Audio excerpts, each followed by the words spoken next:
So she can write to other people, but not to me. The letter's mostly about Ben.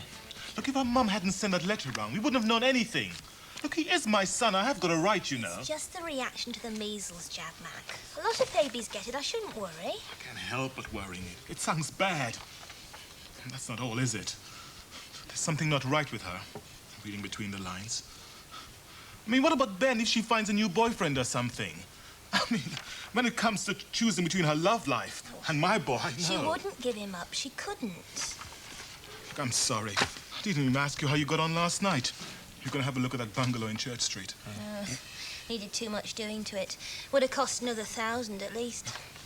Well, keep on looking. It's the right time anyway. It's a buyer's market. And I expect to move mine for at least months. Well, if we were to buy Mac... No, Glenda, definitely not. Oh, sorry, Mac, it's too close to home. Anyway, I couldn't give you a fair price. It's okay, I understand. You're absolutely right. Look, I'd better get a move on. I think I'm making too much of this anyhow. Oh, it'll be all right, Mac. Thanks, Glenn. Look, if I hear of anything, Kev, I'll let you know, okay? Yeah, cheers. Bye. Bye. We'll get our family in time. First the house, then straight on the list for adoption, eh? It's no use. Better be going, or the senior partner will be making snide remarks. Want to lift in? No, I'm not on duty till 10:30. And I better not leave the washing up again. I got into right trouble last night. Okay. See you tonight, then. Yeah. Sit down. Oh, look, Dad's left his paper. Want to have a look at it? No, I don't think I've got time. You have another cup of tea and a nice quiet read.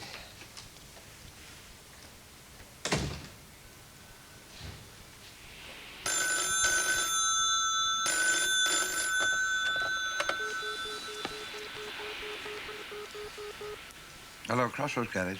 Sid, it's Terry. Terry, why are you over here? Oh, I got so bad, mate. I feel rotten. Rotten. You're rotten through and through, mate. Get over here. Straight up, I'm suffering. I'm in agony. You're suffering. Listen, we got a paint spray job waiting to be finished. Now, come on. Yeah, well, I couldn't touch him, mate. I got the trots. The trots? Huh? Lot of help you are to us. Yeah, well, it ain't my fault, is it? So when are we going to see you, then? Well, I don't know.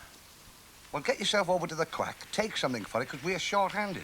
Yeah, well, I couldn't make it today. Maybe tomorrow. Maybe tomorrow, nothing. Well, look, Sid, I've got to go, mate. Good luck to you. Nobby, how do you fancy a lung full of paint fumes? Thank you. Thank you. You should just catch that train. Ah, Mrs. Hamilton, there's someone I think you should meet. Let me introduce you whilst I have a moment. This is Miss Marshall. Miss Marshall, this is Mrs. Hamilton. I told you about Mrs. Hamilton when you asked me at breakfast. Miss Marshall, like so many other guests lately, wondered where she might do a little gambling. How do you do, Miss Marshall? How do you do? Are you a practiced gambler? Oh, at her age, I hope not.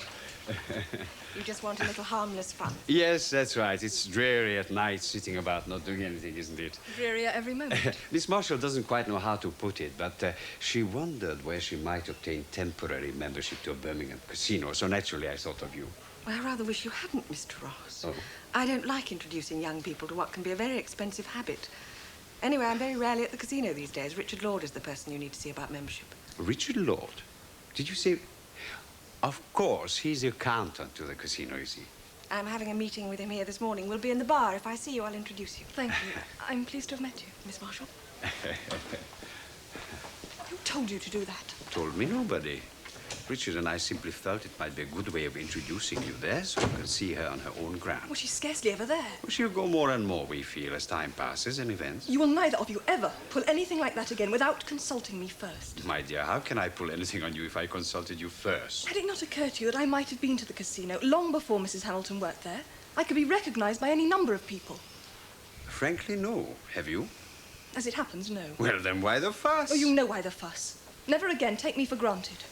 Oh, Miss Marshall, your newspaper.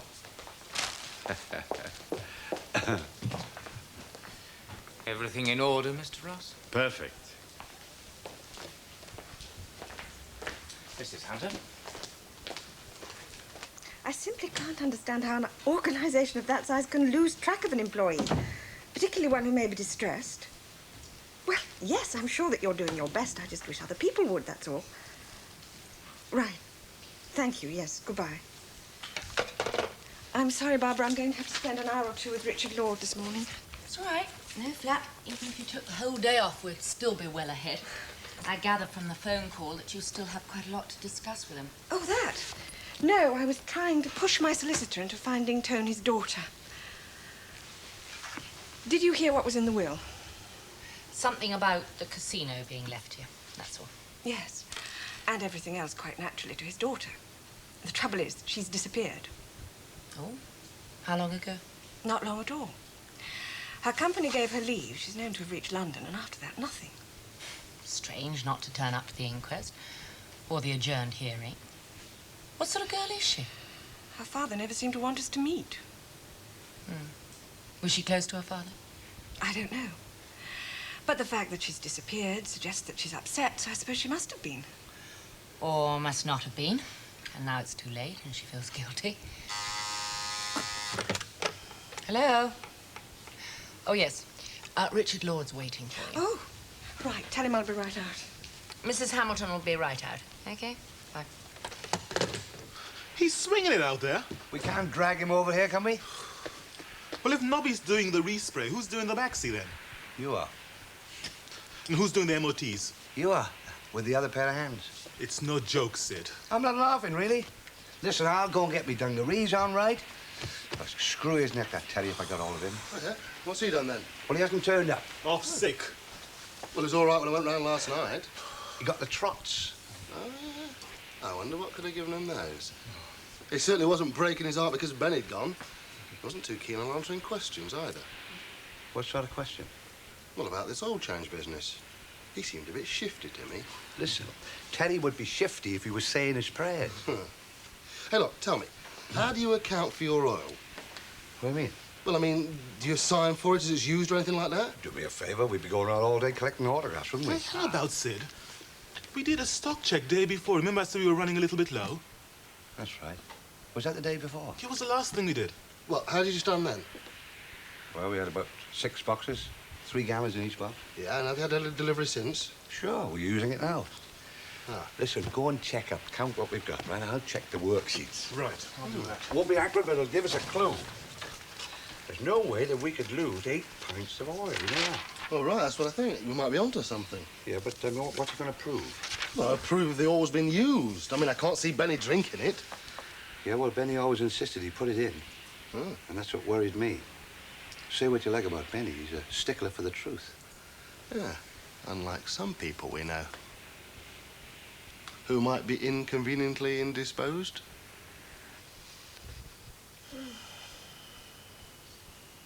Yes, well, you don't seem to have missed anything. I'd like to refer this whole inventory to his daughter when she's been traced. What happens if she never turns up? How long are you willing to allow probate to be delayed? Well, I'm in no hurry. Is there anything else? No? Oh, one thing. Something you might or might not like to sign. You seem to have forgotten to do so on the appropriate occasion. Is that the register for users of the company car? It is. The date in question for the car's use was, I'm afraid, the night Tony died. In question? Why put it like that? Oh, because the question could be asked someday. What question? Why you didn't sign the car out when you used it that night. That sounds more like an insinuation of yours, Richard, than a question that wasn't, after all, asked at the inquest.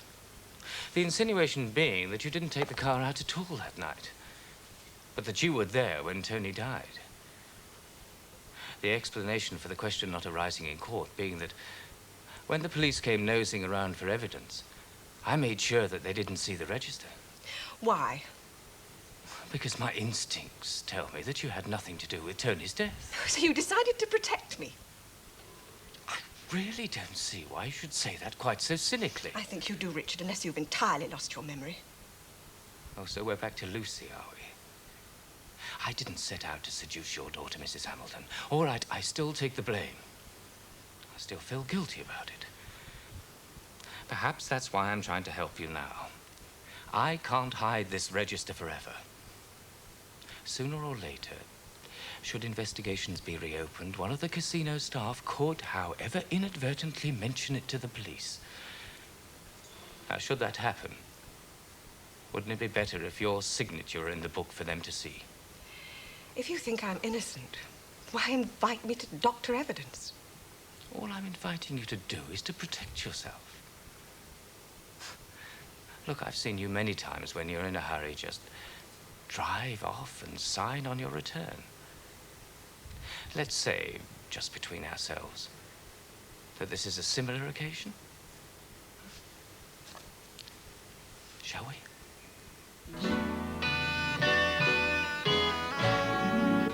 Yeah, it's out. Too far away. Pity we could just about afford it. How'd you fancy a nice modern semi, ideal for first-time buyers in downtown built-up Castlewich? No, not a lot. Ah, this looks promising. Listen, just reduced in price, must sell quickly. This 1930s mid-terrace house in quiet cul-de-sac. Well maintained throughout. 2 receptions, extended kitchen diner, 3 bedrooms, modern bathroom, garden, front and rear. All new windows, recently rewired, 19,900, including all carpets. Sounds too good to be true. It's got a number on it. I'm going to give him a ring. Well, where is it? Leithbury. Why do you think they want to sell so quickly? Oh, I don't know. Perhaps they're emigrating or he's been moved on. Hello, Mr. Townsend. Yeah, I'm ringing about the house. Yes, I would. Well, tonight if I... Oh, I see, yeah. All right then, tomorrow afternoon. I can't get off in the afternoon. Yeah, 2:30. That'll be fine. Okay, see you then. Gonna see it on your own, are you? Oh, I can't let it go, can we? Look, I'll have a look. If it's okay, we'll go over together tomorrow night and clinch it. Yeah, all right. Kevin, we are going to have a family, though, aren't we? It's what I want more than anything, you know. I said, didn't I? One of the reasons for buying a house. We've got to show the adoption people we're really serious about having a kid. Home of our own's the first step. I wonder how long we'll have to wait. Could take years. I'm not sure adoption is the right answer, you know. It's the only one we got, love.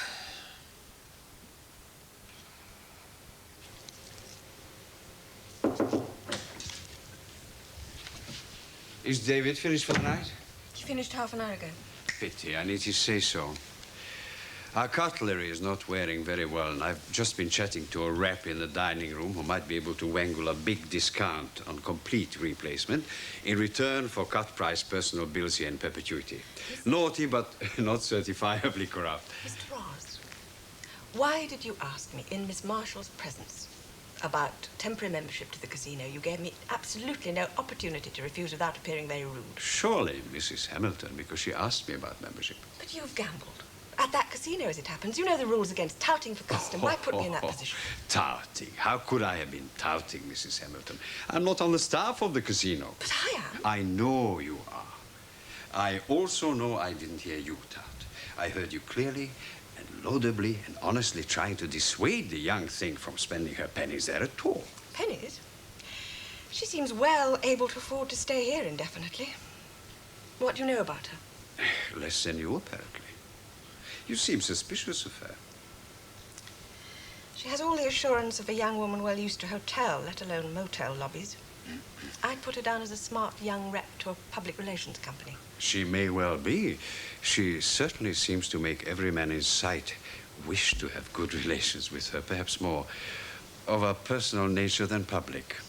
You find her attractive? I must confess, Mrs. Hamilton, I do.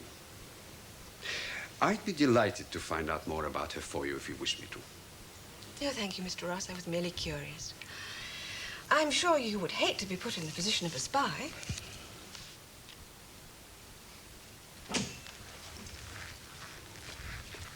How did you get in? Looked my magic lamp, didn't I? Yeah, well, you ain't got no right. Oh, I know. Shocking, isn't it, eh? I could have planted all sorts of things in here. Come on now, Teddy. What can I pull you in for, eh? What's your little game, eh? Game? I don't play games, mate. And how are you feeling, by the way? You what? Well, I heard you had a bit of an upset tummy. Got yourself a cure, though, I see. Get those on prescription, did you? Yeah, well, I'm feeling better, aren't I? Oh, well, that's wonderful news. Still, I bet you don't run to 2 glasses, do you, eh? Oh, well, never mind. I'm on a wagon. At least I am when I'm working. Working?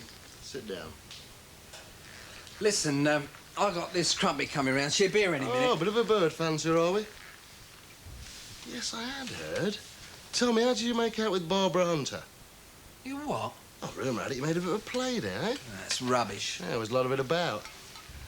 And you do a nice sideline in flat batteries. Who's been To which the lady quite naturally took exception. Now, listen. And rubbed your little nose right in it, by all accounts. Yeah, well, that was a mistake, that was all. One of many. All right. So I tried to put one over on her, make a few quid on a battery. But that's all been straightened out, so you can't get me on nothing there. Oh, yeah, who says? You ever tasted oil, Terry? You mad? No, I mean, you swigged it. Well, that's daft. My sentiments exactly. Nobody'd be stupid enough to drink oil, would they, eh? Not even Benny. So having done a stock check and been through the worksheets, we find they balance out. Now, that's a strange thing, isn't it?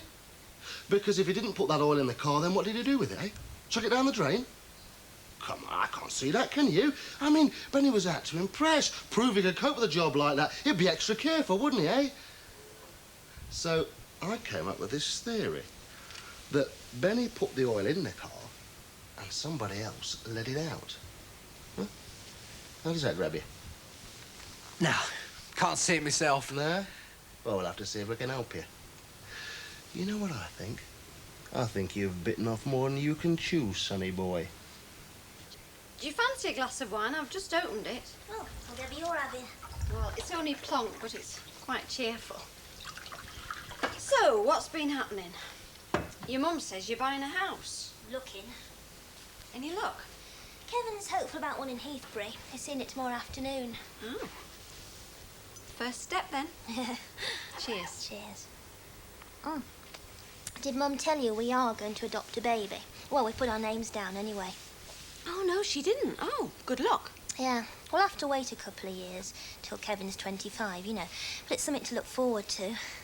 That's why we're anxious to move. I think it's very important that you have the right image.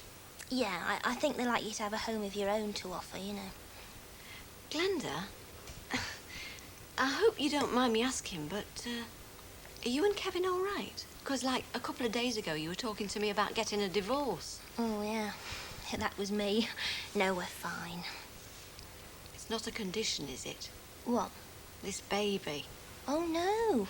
No, he's as keen on the idea as I am. Good. Actually, that's what I wanted to talk to you about. I saw this in the paper this morning. A lot of women are doing it. It's dead easy now. What is it? A test tube baby. We wouldn't have to adopt, me and Kevin. We could have our own.